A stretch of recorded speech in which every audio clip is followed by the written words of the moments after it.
All right, everybody, we're going to go ahead and move on to the next segment. I hope you enjoyed the show so far. If you do, go ahead and hit the like, subscribe, and the bell button. Go ahead and share it with your friends. That said, we're going to go ahead and get this party started. Okay, you want to jump into the stock market, that's fine.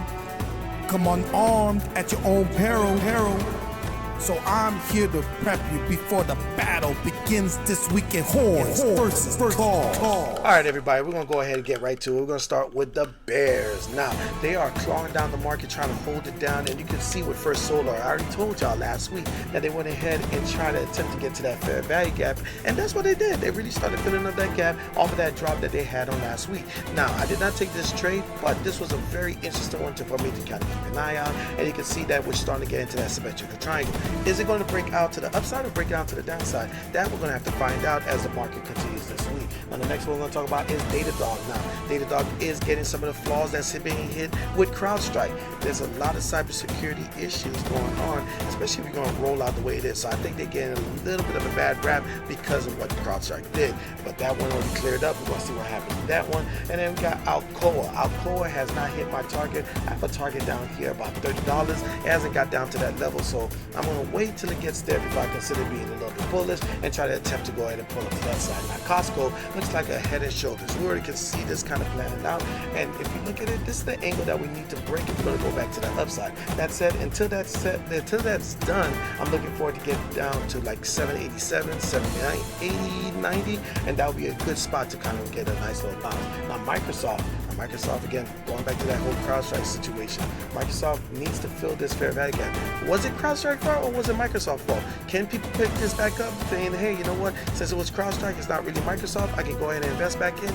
Maybe. But that said, I'm staying away from Microsoft because, of course, there's a tech sell-off, and if it breaks this level, I can see Microsoft around $400. Now, Trade Desk is in a very interesting spot too, because if you go to the 1 hour, it kind of looks like a bear flag, right? So we're just missing the breakout. So if we come back to the daily, it looks like it could come back for the fair value gap inside the daily. If it does fill that up, then you're going to have a little bit of an issue on the bear side. But on the bullish side, that could probably fill this level. I'm looking for this to break down, come down to the 200 moving average around $84, $85. Let's go ahead and move on to the bulls. Now, if we go ahead and look at this one, we got Home Depot.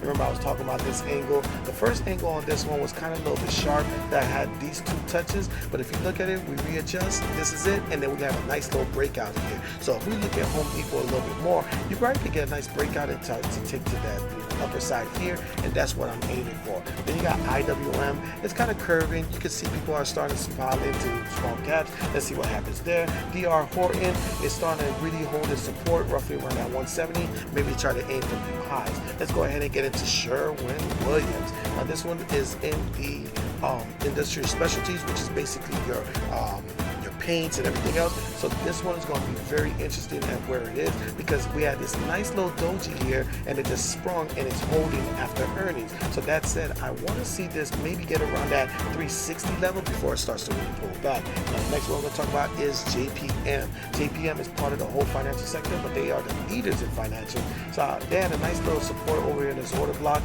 kind of kept on bouncing, got a nice good angle here. The only thing is we have broken the uptrend to a certain degree, and I want to see what happens. Does it retest this level and make new higher highs, or do we reject and we start to kind of put in that head and shoulders like some of the other tickets like Bank of America? Last one we're going to talk about is ABBV. ABBV is another one that's competition to Eli Lilly.